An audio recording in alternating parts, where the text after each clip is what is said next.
Hello, Africans. Today I want us to discuss about some of the lies that the Western world has always been feeding Africans. For so many times, we know that civilization started from Africa and it diffused all the way to Mesopotamia. From Mesopotamia, it went to Sumeria. After Sumeria, it went to the Yellow River, and then it reached the whole world. Okay, and now we have the president of Uganda, Yoweri Museveni. He is going to share with us some of the hidden secrets that were not told to the Europeans and that are about African people. So without further ado, I want us to listen to what I want us to see some of the truths that the president Yoweri Museveni has to say, and then I'll share with you my thoughts towards the end of the video. So let's dive in. Because if you are Christians, you would know that in the book of the Acts of the Apostles, when St. Paul was passing through what they call Asia Minor, there are people there who are talked about in the Bible, but who are no longer there. St. Paul's letter to the Ephesians. Where are the Ephesians? Balagawa. What do your preachers, this one who sing the whole night, shouting as if God is deaf? What do they tell you? Abefeso Balagawa Ataba Galatia. All those people are mentioned in the Bible, but you can't see them on the ground. What happened to them? Just singing, whoa, whoa, whoa. Eh? What happened to them? They disappeared. The only ones who are mentioned in the Bible, and the only ones who are mentioned in the Bible who are still there are the Corinthians, our Corinthians, Jewari, Greece, our Thessalonica, they are there because they are in Greece. But the others disappeared. Why? Because new people came from Asia and took over their land. That's what you call Turkey now. What you call Turkey took the land of those pharaohs who are being talked about in the book of the Acts of the Apostles. They disappeared. Now, what is very serious for Africa is that the invasion by Ottoman Turks, when they invaded that area, which is not long ago, because the Ottoman Turks captured Constantinople, what they now call Istanbul, in 1453. This is not long ago. This is just 500, 600 years ago. They blocked the land route by the Europeans to Asia, because you remember in your retro history, which you study here and there was this character called Marco Polo. Marco Polo is a man who walked on foot from Europe to China and back. And he established a land route through which trade was going. So when the Ottoman Turks captured Constantinople, they blocked that route. They blocked it. So the Europeans were no longer getting silk. That's why the Chinese president now is talking of the Silk Road.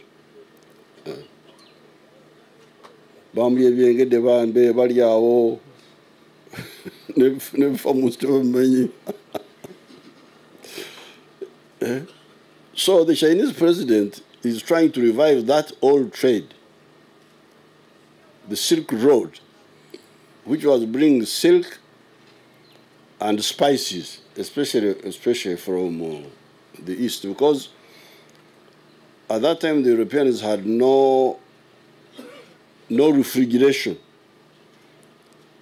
Like all of us, we didn't have refrigeration. Refrigeration yafe kwali kukala enyama. Would make a mukaro. You roast it and it can stay for long. Now the Europeans were using spices to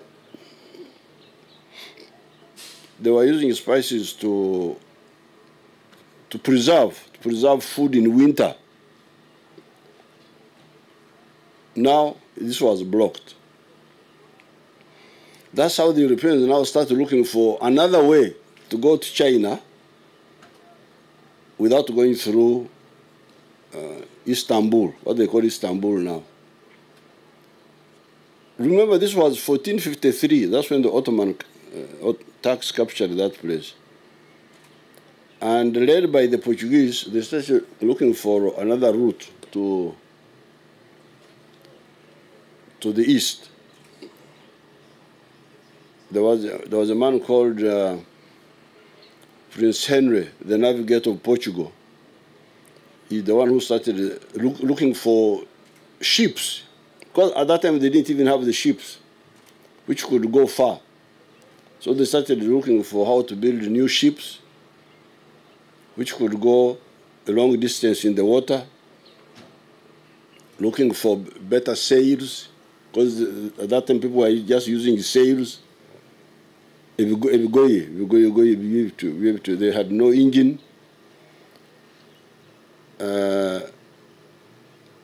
Now by 1470, you see, 1453, the Ottoman Turks capture Constantinople, but by 1470 something, the Portuguese were already in Sierra Leone. That's what they call it, Sierra Leone. That's Portuguese. Sierra is mountain, the mountain which looks like a lion. Sierra Leone. Then by 1482, a Portuguese man called Diego Cama got to where Angola is now. And by 1487, that's when another Portuguese called Bartholomew Diaz got to the Cape of Good Hope. This is South Africa now. He didn't go round, but he's the one who called that mountain there, because he saw the coast was now going east. Because the problem was Africa. Africa was so long. I think Africa is 33 degrees north, 36 degrees north, maybe 34 degrees south. To go Africa, you go. Have you heard of such things like latitudes?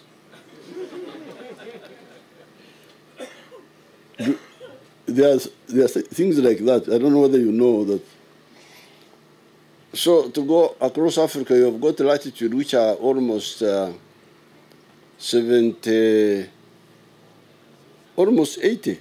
degrees of latitude.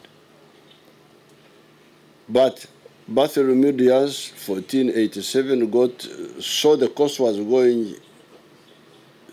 appearing to end. The land mass of Africa was appearing to come to an end.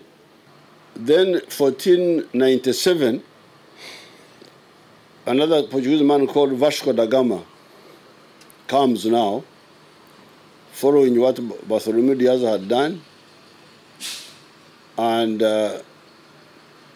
goes beyond South Africa. He's blown by the wind far to the south.